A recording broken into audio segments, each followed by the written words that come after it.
Hi guys, and welcome back to World of Tanks and another random destruction. And I was hoping to get this up before the weekend actually, but with me not being on this for a while, I've not got any footage saved up, and I was trying to save a bit up over the weekend. Well, before the weekend, and just couldn't quite get enough going. So thought I'd carry on over the weekend. Got a bit of footage, and yeah, here we are, Monday, and new vid. Hopefully I'll be able to upload each day this week, or at least the vast majority of them. But anyway, first things first, slowing things right down with an OHO match. And the OHO, it's the Japanese Tier 8 Super Heavy, for those of you that aren't familiar. And I've not got it fully upgraded at the minute. In fact, I'm in a position, I think it's, I don't know whether it's a bit weird, the sort of the Japanese line. Or the Super Heavy one.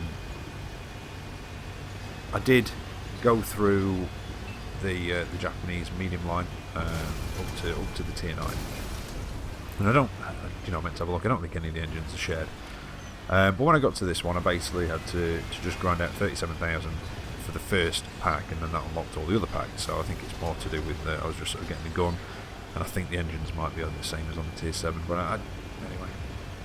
Regardless of that, I've just been rambling, and it's a moot point. The fact is, I've not got it fully upgraded, so I'm using the 15cm, I think it is, the derp howitzer, which I don't know. I don't know whether I'd recommend using it on this or not, to be honest. Once you've got it fully upgraded, certainly not. That's my personal opinion. Before you get it fully upgraded, because I think you can just stick that on straight on it. I don't know. It's personal preference, I think. I mean, when it's on the Tier 6 or the Tier 7, it's a pretty fun gun, especially on Tier 6. Obviously, it just makes it like a KV2, sorry. On this, on a Tier 8, it can be very frustrating. If you're top tier and you've got Tier 6s in there, and some of the Tier 7s, especially the more sort of glass cannon type vehicles, it can be quite fun, because you can really derp them. And otherwise, when you're not, when you are in a Tier 8, or there's not many lower tier stuff, or when you're in higher tier matches like I am here in a Tier 9, I think it is, it can be quite frustrating, because a lot of the stuff does have good armour. You're not exactly in the kind of vehicle that can outmaneuver and circle things like some of the light tanks that have the big derp gun howitzers. At least you can get around behind them and put it through the back or the side of them. With this, not so easy to do. So when you're firing at the front of stuff, heavily armoured things, it does reduce the damage. But as you saw with the AT-15, because it does so much damage per HE shell, you still pull off a half decent amount of damage on whatever you hit with that howitzer if you're lucky. Some of the really higher tier stuff, it really is negligible the amount of damage you do, and it can be quite frustrating. But I was quite close to getting it fully upgraded. I got a ×5 XP boost from somewhere. I can't remember where. I can't remember if it was an op or something anyway. So I thought I'd stick that on it, try and get a win, and it should hopefully give me enough to upgrade it fully, and it did. So I was quite happy with that, and I've probably just spoilt it for you. Yeah, I do apologise. That was shit of me, wasn't it? So there you go. Well, wait a minute, it might not be the win. Yeah, honestly, yeah, just go with that one. Yeah, that was really crap, wasn't it? Just probably giving this away. But nevertheless, it is an interesting match anyway. I mean, the OHO to me, and the Japanese Super Heavies in general, they're not something I go in a lot. They're something I go in every now and again when I feel like it, because I really do have to be in the mood for these. They are very slow, they are very big, and their armour, although albeit it is quite tough frontally, you just more often than not get premium spammed. It's quite difficult to angle it, because when you do, you've still got mini turrets on the front that they can still hit and pen fairly easily. Obviously depending on what's shooting at you. But also your sides are very weak, so if you over angle, you're going to get penned. And on some of them, and I can't remember if this is the same, but it's got slightly angled sort of shoulder bits, if you get what I mean. just at the top of the face. Yeah, this has. So as you angle it, it flattens that bit out. So I don't know. They can be frustrating, but they can be loads of fun with the top tier as well, especially when you're bullying lower tiers. That's when it's just really funny in these. But I do have to be in the mood for them, I think. Can I get him? Oh, just. I was not very hopeful that would have hit him, actually. And this is team destruction, as you probably noticed.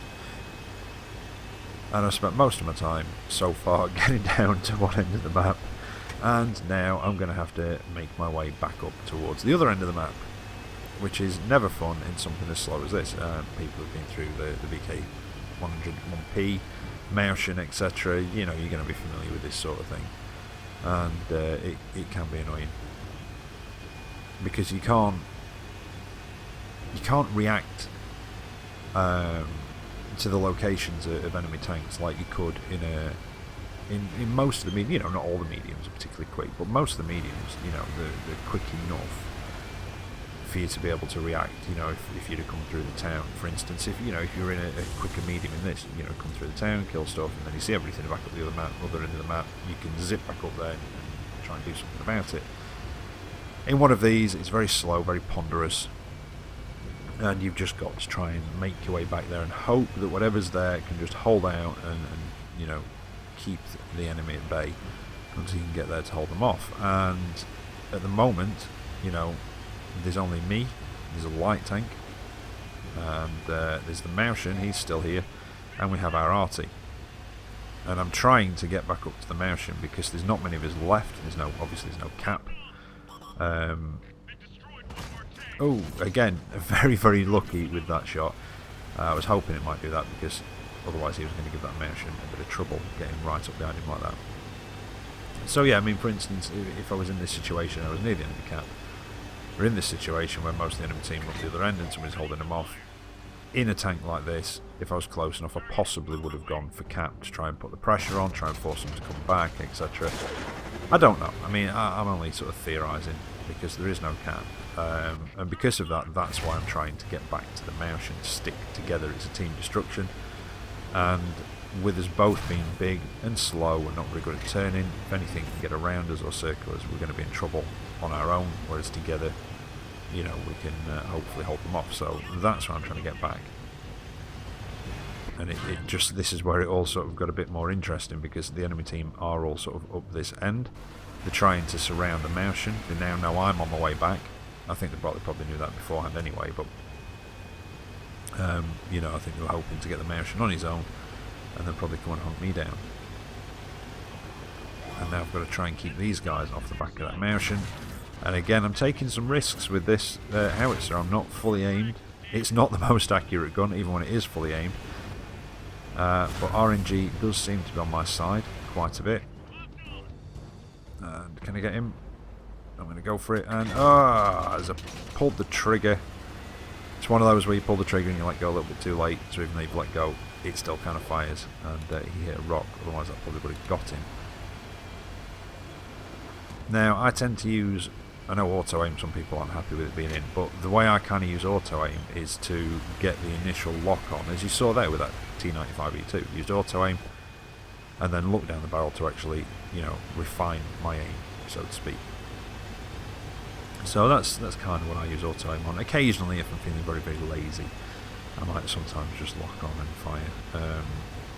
But most of the time, I'll just use it to either just to do that to get the initial sort of lock on and move it straight over it for me, or sometimes if you can only see a little bit of them or you think you might be able to, you can use auto aim to actually ascertain if you can see any part of the tank. Because if you can see any part of the tank, then generally it will lock on. If you can't see them, it won't. You know, it might lock on and go to a white marker showing that you're not actually aiming at them then, but if you then aim down your barrel, there's a good chance that you'll be able to see some part of the tank that you can shoot at. So that's kind of how I use my auto aim. But anyway, back to this match. I've not really been commentating much on this. It's kind of got a bit more interesting. So we were outnumbered, almost 2-1 at one point, I think. Oh, maybe not quite 2-1, maybe 1.5. But yeah, we were outnumbered at one point, and we have managed to pull it back Artie's had a couple of nice shots and backed us up a little bit. There's the T-54, and I had checked to see what was left. I'm not overly enthusiastic about going up against this T-54 because if he can get alongside me, right alongside me, I'm not entirely sure if I've got enough depression to actually get my gun down to shoot him if he pulled up alongside me. So I am going to have to be careful, and again it's one of those that I could hit him and do maybe 100 or so damage and not quite kill him, and then I've got a long reload and he will reload a lot quicker than I will. There he is. I need to try and turn the tank because at the front where those mini turrets are you have reduced gun depression, so if I can try and turn the tank and get the gun down. Oh, there he is, come on, get him, land on your roof, land on your roof. Nope, not quite, and yeah, cocked it up. Got a bit too eager. Can I ram him? I did think he was... Oh, I did wonder what he was doing, and I did think, can I ram him? Am I going to get away with that? Nope, he was just trying to entice me down, which he did, and thank God that that reloaded when it did, because one more hit from him, and I'd have been done.